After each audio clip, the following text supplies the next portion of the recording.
Anyway, where were we? Okay, 50s, Korean War. So my mother was hell-bent on sending us to Catholic school. Praise the Lord. So I was in public school. The first year, public school, kindergarten, Clinton Avenue School in New Haven. And I got in trouble the first day in school, which was kind of, this is an omen. This is not going to be a good time for me. School stuff. I urinated on a kid's leg. I don't know if I was kidding around. I don't know, but I got in trouble. I have a cousin, Frances. We refer to her nickname is Queenie, and of course she had to bring a note home to my mother.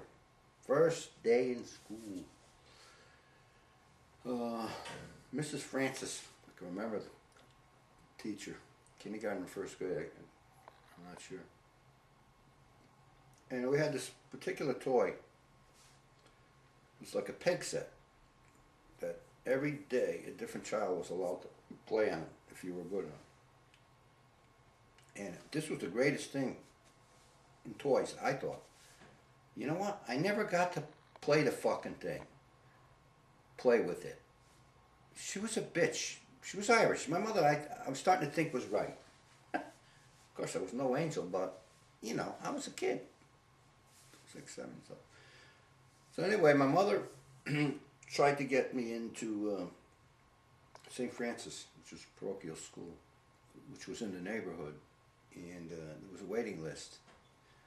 So my Uncle Frank, my mother's brother, did custodial work in St. Mary's Grammar School, which is no longer there. There's a St. Mary's High School, but this was St. Mary's Grammar School, which was on the other side of the city,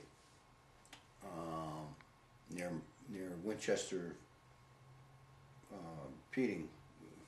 Winchester's where they made rifles.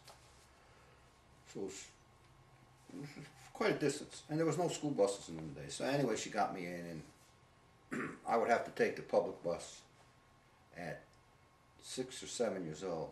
That's the age of my granddaughter right now. One of my granddaughters. Oop, the disguise, sorry. Clark Kent. So, that's what I had to do. Little bus tickets. We had these little blue tickets. Transfer, and I knew the route of that the bus took. I was 7. You know, on a bus, just to go for Jesus. And that's what I did. I can remember one time I forgot my homework, and the nun, for some reason, because my uncle lived right across the street from the school, assumed that I lived right across the street from the school. So she told me, well, you go home and get your homework right now. I says, okay. So now, I only had 2 bus tickets. I wasn't too bright of a kid. So I said, well, I can't use this bus ticket because I got to take the bus home from school tonight. So I decided to walk home. This was, I think 7, 8 miles from where I was. You know. So the only route I knew was the bus route, and I proceeded to trudge along, little jackass that I was. And I guess I got to somewhere near on Whitney Avenue, and a police car came by. Now I'm 7 years old. I'm supposed to be in school. He stops. Where are you going? I said, well, I was going home. I forgot my homework. What school do you go to? I go to St. Mary's. Get in the car. Drives me back to the school. And my reputation was born that day. That's when it started. This is a badass. The police bring him back to school. 7 years old. What am I, Al Capone? I fucked up. Anyway, that's one of the little stories I have at school from the nuns. They were vicious. They were really frustrated, I think, because most of them never got laid. Maybe they did and it was a bad experience, I don't know. But supposedly they were virgins. I don't know. Maybe that was frustrating.